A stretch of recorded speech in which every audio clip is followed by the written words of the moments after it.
तो आज हम एक थ्योरम पढ़ेंगे। थ्योरम का नाम है बोल्ज़नो-वीस्ट्रस थ्योरम। ठीक है, बोल्ज़नो-वीस्ट्रस थ्योरम। ठीक है, थ्योरम का नाम है बोल्ज़नो-वीस्ट्रस theorem.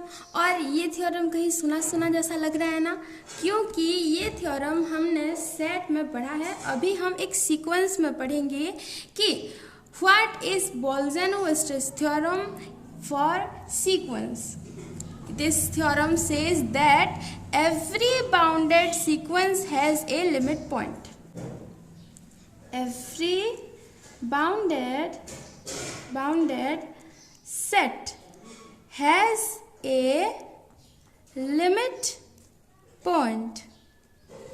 This theorem says that every bounded set has a limit point. Bolzano-Weierstrass theorem of a set state that every infinite bounded set has a limit point.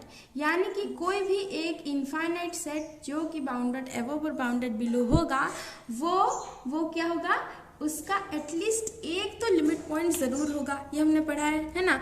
अच्छा, every bounded set has a limit point. This is for set. लेकिन Bolzano Weierstrass theorem for a sequence state that every bounded sequence has a limit point.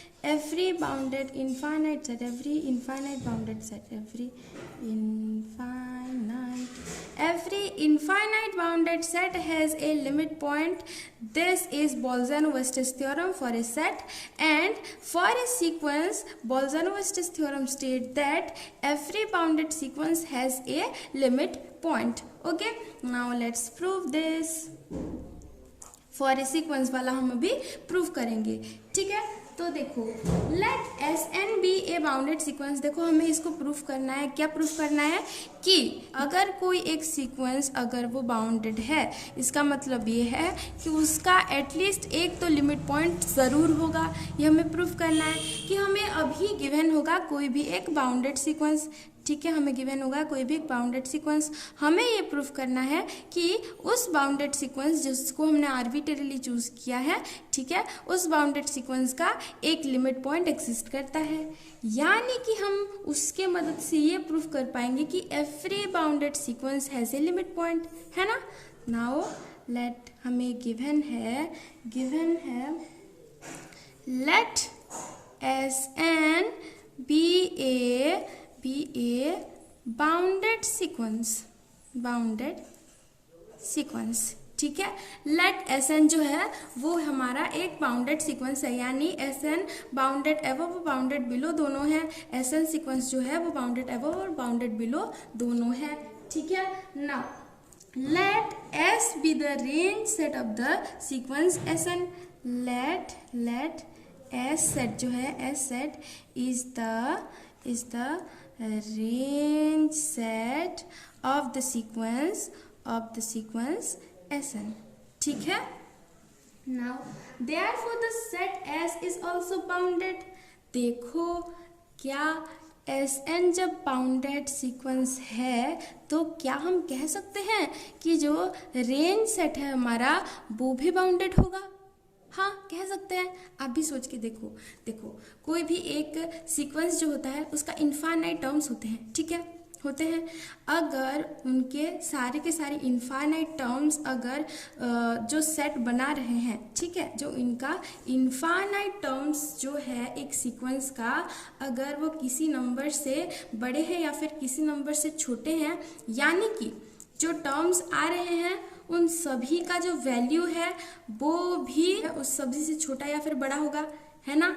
इसका मतलब ये है कि देखो, अगर हमारे पास एक सीक्वेंस है जिसके इनफाइनाइट टर्म्स है, ठीक है, इनफाइनाइट टर्म्स है, उन सभी का वैल्यू या तो सेम होगा या फिर डिफरेंट होगा, है ना। देखो, अगर वो सीक्वेंस की जो टर्म्स हैं, जो हमने सेट बनाया है, the terms of the sequence, उनको हमने एक सेट माना है, ठीक है। अगर वो बाउंडेड बिलो और बाउंडेड अबव है, यानी कि क्या है, जो रेंज सेट बन रहा है हमारे सीक्वेंस का, वो भी बाउंडेड बिलो और बाउंडेड अबव होगा। यानी कि अगर हमारा सीक्वेंस ही बाउंडेड है, यानी कि उसका जो पर्टिकुलर रेंज सेट होगा वो भी बाउंडेड होगा। यानी कि हम कह सकते हैं कि here S is A bounded set, ठीक है। एस क्या है, एक बाउंडेड सेट है।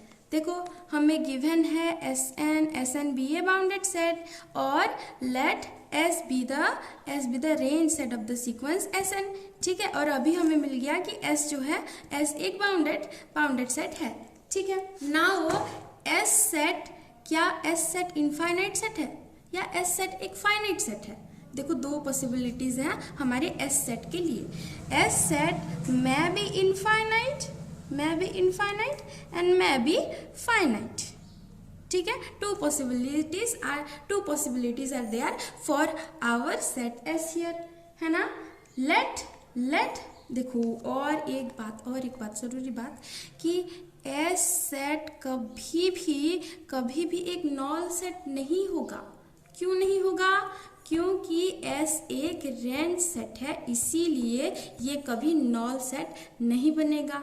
देखो, हमने पढ़ रखा है कि जितने भी हमारे टर्म्स होंगे उनका कुछ तो वैल्यू निकलेगा, एक ही वैल्यू निकले, सारे टर्म्स का एक ही वैल्यू होगा तब भी चलेगा, रेंज सेट का एक ही एलिमेंट बनेगा। लेकिन ये तो थोड़ी ना होगा कि जितने भी हमारे सीक्वेंस है उसका कोई वैल्यू ही ना निकले, है ना। ऐसा तो कभी नहीं होगा ना। इसका मतलब क्या है कि हमारा जो एस सेट है, it is a non empty set, यानी कि S set may be infinite, may be finite, but S set never be A knoll set, ठीक है। अच्छा, अगर एस एक फाइनाइट सेट हुआ, ठीक है। इफ, ये केस 1 है हमारा, case 1, let S is a finite set. If S is a finite set, if set S is a finite set, अगर set S हमारा जो है वो एक finite set है, यानी कि if S is a finite set, then there exists a real number say zeta, which belongs to set S, such that there exists a real number zeta which belongs to set S, such that Sn, जो हमारे term है, एक term है इस sequence का, Sn is equal to zeta, Sn का value zeta होगा, Sn is equal to zeta for infinite number of values of n। समझ में आया? नहीं, देखो मैं बताती हूँ कि अगर हमारा जो सेट S है वो अगर एक फाइनाइट सेट है, देखो टर्म्स तो सारे सीक्वेंस के इनफाइनाइट होते हैं, ये तो कन्फर्म है, ठीक है। लेकिन उनका वैल्यू का जो सेट है, यानी जो रेंज सेट है कोई भी एक सीक्वेंस का, वो फाइनाइट बन सकता है, इनफाइनाइट बन सकता है, ठीक है। अगर वो फाइनाइट है, ठीक है, अगर हमारा जो टर्म्स है उनका जो वैल्यू आ रहा है, सारे के सारे जितने भी टर्म्स है, जितने भी इनफाइनाइट टर्म्स है, उनका जो वैल्यूज़ है, ठीक है, उनका जो रेंज सेट है वो एक फाइनाइट सेट है।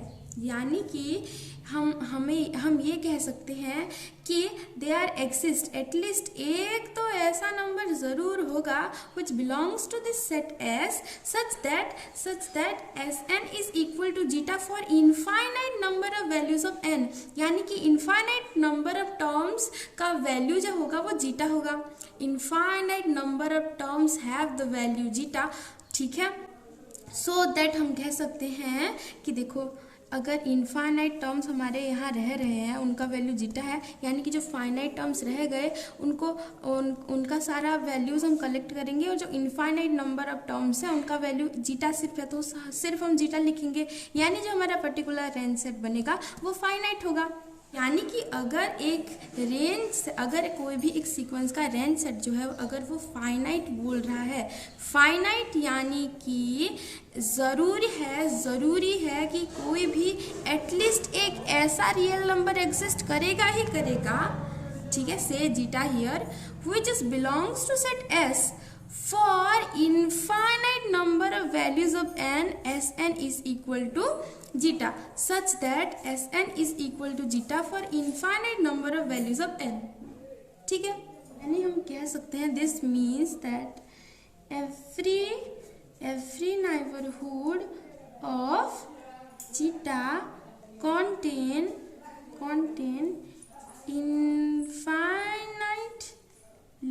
infinitely many terms of the sequence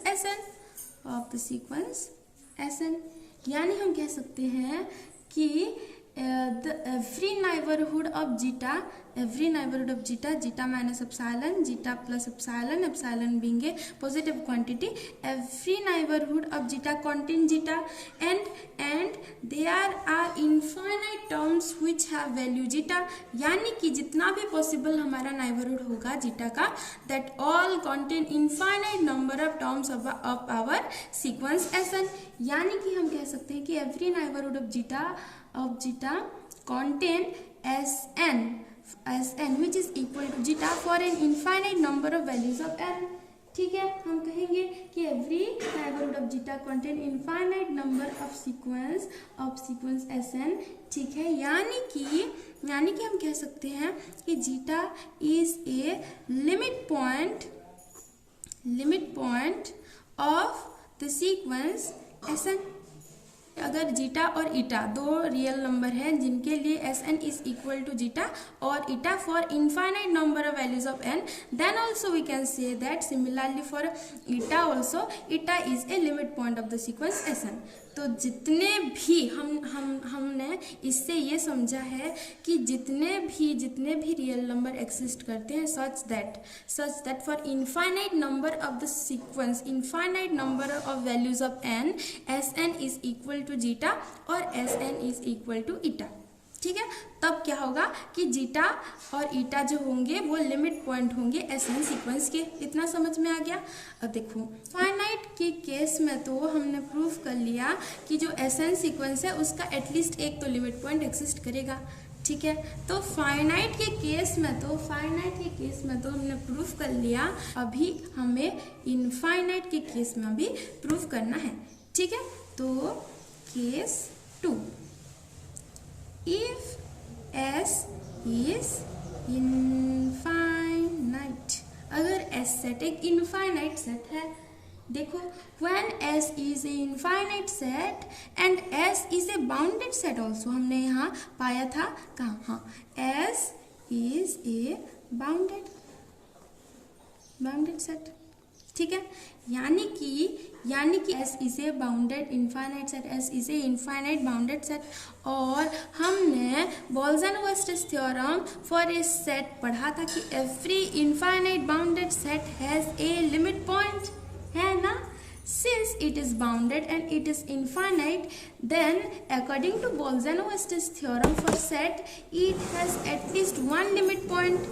It has at least one limit point according to Bolzano-Weistis theorem for a set, ठीक है, according to Bolzano-Weistis theorem. Now let eta is a limit point of set S, ठीक है। S जो है eta is a limit point of the set S, यानी कि every neighborhood of eta contain infinite number of member of set S. Now we can say that every neighborhood of eta contain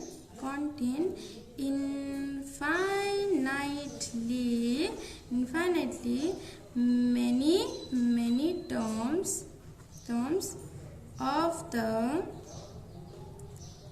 set S।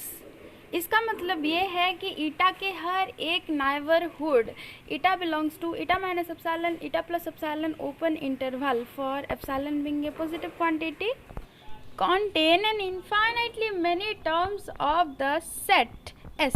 यानी कि हम कह सकते हैं कि every neighbourhood of eta contain infinitely many terms of the sequence S N.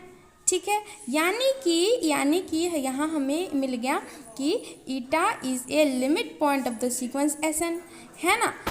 As every limit point of the range set is also a limit point of that particular sequence. In case 2, if S is a infinite set, then also S has at least a limit point. Now हमारा ये theorem Bolzano Weierstrass theorem for a sequence ये proof हो गया कि every bounded sequence has a limit point. कोई भी एक sequence अगर वो बाउंडेड है देन उसका एटलीस्ट एक लिमिट पॉइंट तो ज़रूर एग्जिस्ट करेगा। ठीक है।